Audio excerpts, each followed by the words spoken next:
Bwana Yesu asifiwe sana, mtu wa Mungu. Siku ya leo tutakuwa tuna ujumbe unasema, wamngojao Bwana watapata nguvu mpya. Wamngojao Bwana watapata nguvu mpya. Baba yetu uliye mbinguni, jina lako litukuzwe. Ufalme wako uje, utakao lifanyike duniani kama huko mbinguni. Utupe leo riziki zetu, utusamehe deni zetu kama nasi tuwasamehe waliotukosea. Usitutie majaribuni, bali utuokoe na yule mwovu, kwa kuwa ufalme ni wako na nguvu na utukufu na hata milele. Bwana Yesu, ninasema asante kwa neema na kwa upendo wako katika siku ya leo tena, ambapo mpendo huyu anaenda kulisikia neno lako. Bwana, naomba achilia neema na hekima ndani yangu. Roho Mtakatifu nisaidie.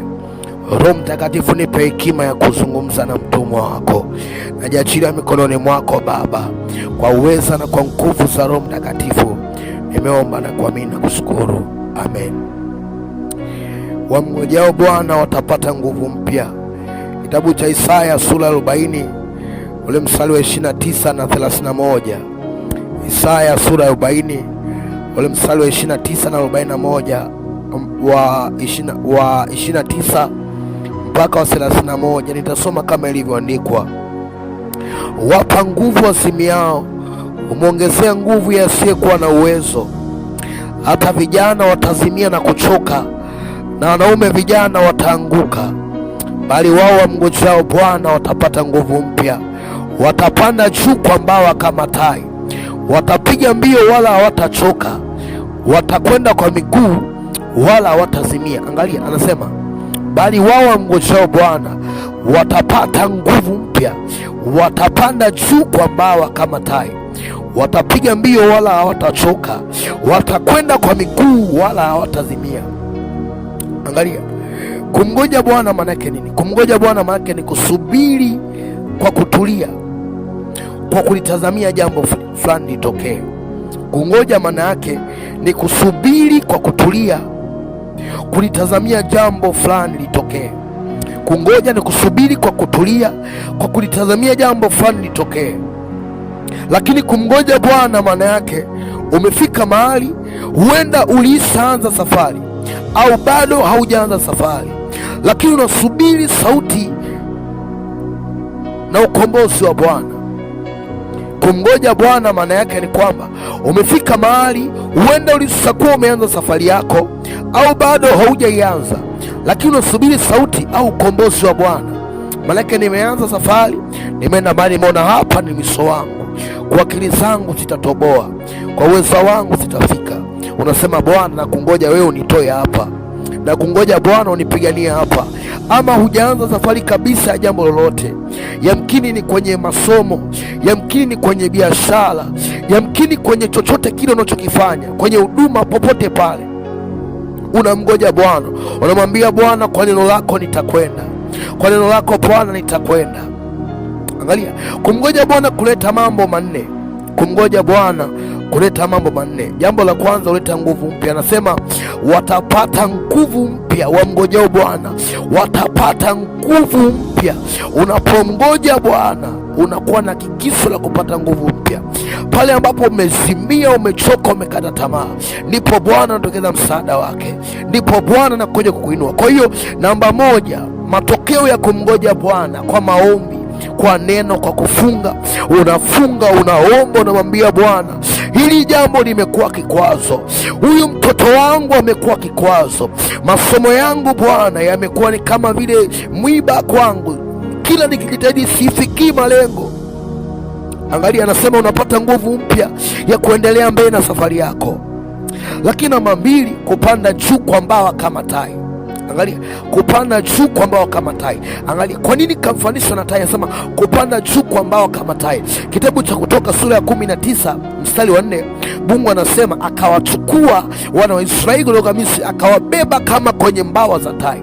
Kutoka sura ya 19 mstari wa 4 anasema akawachukua na kuwabeba kutoka Misri kama kwa mbawa za tai. Kwa nini nasema watapata nguvu mpya? Watapanda juu kwa mbawa kama tai. Cha kwanza lazima ujue kwamba tai ni ndege mfalme.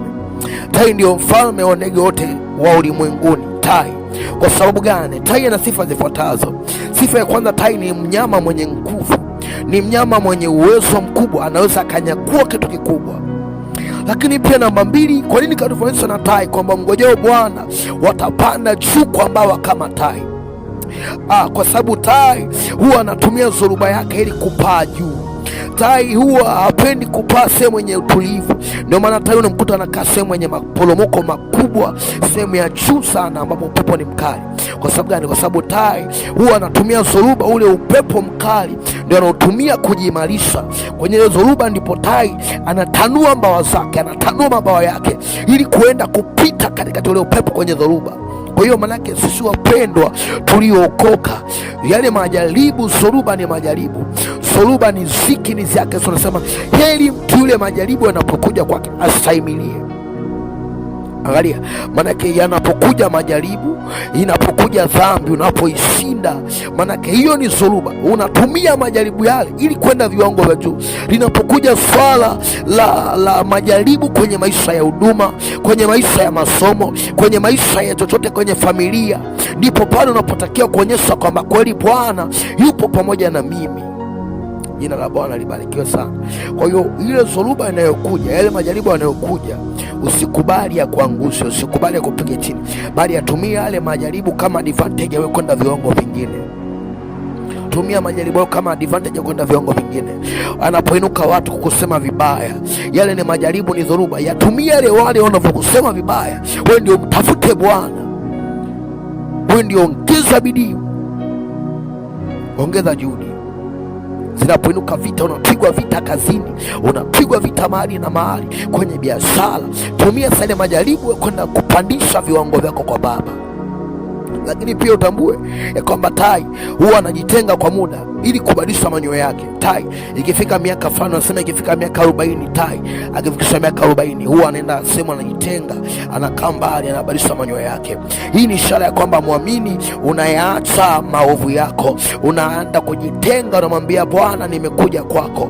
Inawezekana najiona nipo sawa, lakini Bwana, nimechakaa, nibadilishe, niumbie, nifanye upya moyo wangu, umba nafsi iliyotulia ndani yangu. Inawezekana unajiona upo sawa, lakini Mungu anakuona umechakaa. Mungu akiangalia maisha yangu, akiniangalia mimi Mose, akiangalia maisha ya mtoto wake, anaona mtoto wangu amepungua. Kwa hiyo tai anaenda mbali, anajitenga mwenyewe, anabadilisha manyoya yake, anaua upya. Maana yake unafanywa upya, unamwambia Bwana, nifanye upya maisha yangu. Uyamkini umeishi kwenye dhambi, uyamkini zinaa imekutesa kwa muda mrefu, uyamkini uongo umekusumbua, uyamkini utapeli umekusumbua, uyamkini dhambi yote imekusumbua kwako. Namwambia Bwana, unajitenga kwa maombi, unakaa na haya ni maombi ya kuketi sirini na Bwana. Zaburi, mtunga Zaburi anasema kwamba aketie mahali pasiri. Zaburi 91 anasema aketie mahali pake pasiri mtakatifu aliye juu. Angalia, Bwana anaketi mahali pasiri. Unakaa mahali pasiri, unajitenga na wengine, unaenda unaomba, unamwambia Bwana, nisaidie Baba, ninakuja kwako Bwana. Yamkini kuna dhambi zipo ndani yangu, kuna udhaifu Bwana, nioshe, nitakase. Bwana nakusaidia. Kwa hiyo unapokuwa na mgoja Bwana kwenye maombi, umejitenga, Bwana anakubadilisha nafsi yako. Kwa kadiri unavyolikaribia jua, ndipo unapozidi kuungua. Unapozidi kwenda viwango vya juu, unapokaribia moto, unazidi kupata joto, unazidi kuungua. Kwa hiyo ile ishara ya wewe kuungua kwenye ule moto, maana yake kuna vitu vinapasuka ndani yako, kuna vitu vinapasuka kwako. Kwa hiyo hata unapokaa karibu na Mungu, unapoenda kwa Mungu, kuna vitu automatically utakuta vinaondoka ndani yako. Umbea unaondoka ndani yako, tamaa inaondoka ndani yako, kwa sababu umekaa karibu na Mungu. Wakati Musa amekaa mlimani na Bwana, anaongea na Bwana siku 40, amefunga mwanaume, anapotoka pale asuka chini, watu wakamwona Musa anawaka uso wake, wakaona uso wake ni kama malaika. Hata Musa akaogopa kujionyesha mbele za watu, akafunga utaji. Kwa sababu gani? Alikaa karibu na Mungu. Unapokaa karibu na Mungu, unapata nuru mpya, unapata neema mpya. Lakini pia kwa nini tofauti na tai? Tai huwa hali misoga. Tai ni mnyama ambaye hali misoga, hali nyamafu, nyama iliyokufa. Tai huwa anawinda mwenyewe, anakula kilicho hai. Kwa sababu gani? Tunafanya mambo ya misoga ni kama dhambi, ni kama uchafu, ni kama takataka. Tai hata amuone ng'ombe ambaye amekufa sasa hivi hapo, hata mla, kwa sababu hajawinda. Tai huwa anakula kitu ambacho amekigharamikia kwa gharama. huwa hali mizoga. Kwa hiyo tai ni mnyama ambaye alimizoga. Kwa hiyo tunafanya mizoga na kama dhambi.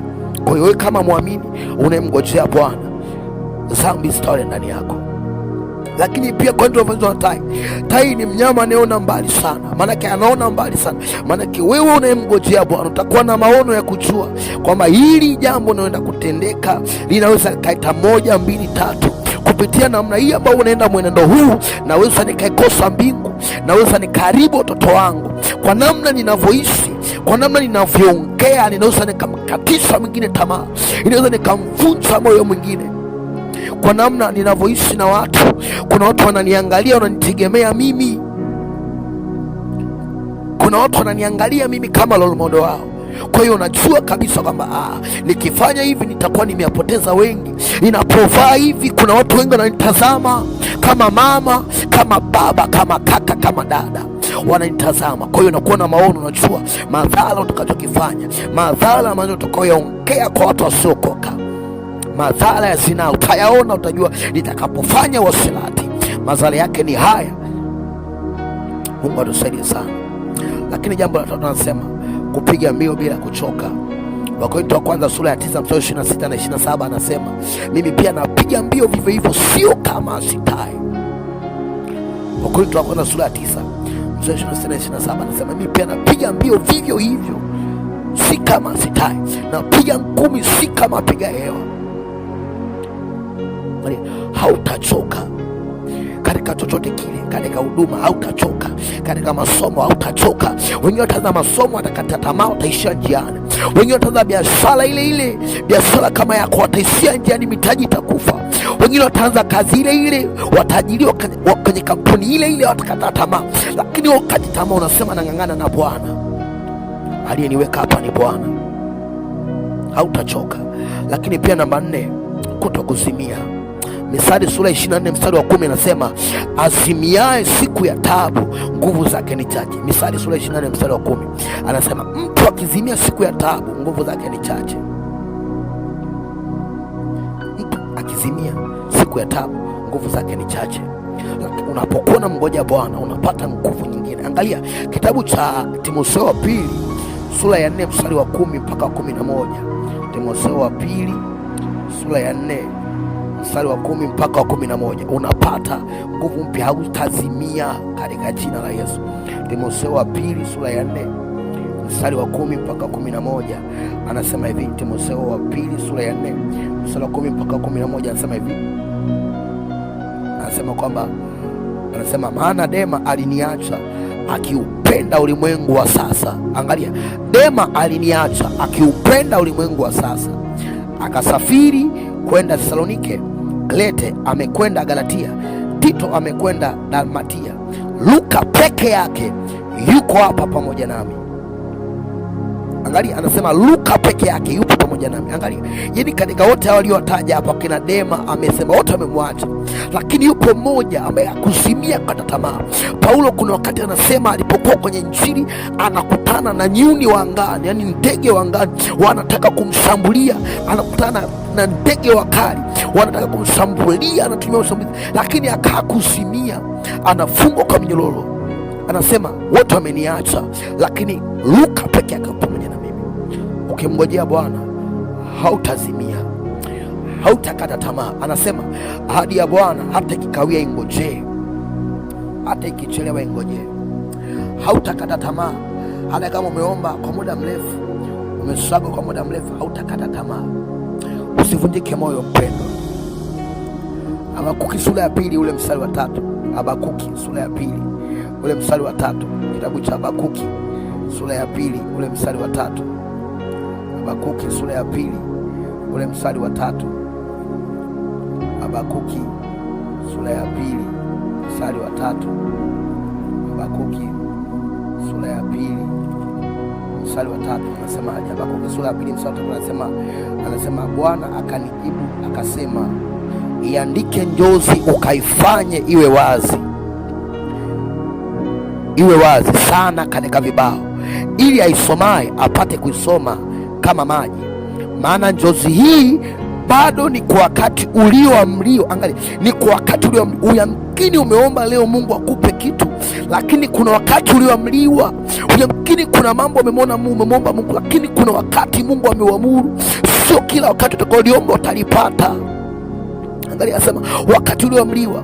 Inafanya haraka ili kufikiria mwisho wake. Angalia, inafanya haraka. Ni umeomba, ni kweli umetamani mwaka huu, lakini Bwana amepanga mwaka ujao. Ingojee, kwa sababu inafanya haraka. Usikate tamaa. Anasema hivi, inafanya haraka ili kufikiria mwisho wake, wala itasema uongo. Ijapokawia ingojee, kwa kuwa haina budi kuja.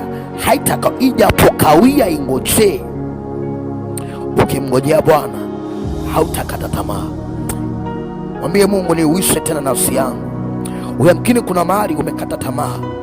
Nikutie moyo, mtu wa Mungu, usikate tamaa. Mwambie Mungu, yamkini kuna mahali nilitamani kuona ukitenda, lakini ni kama sijaona hujatenda.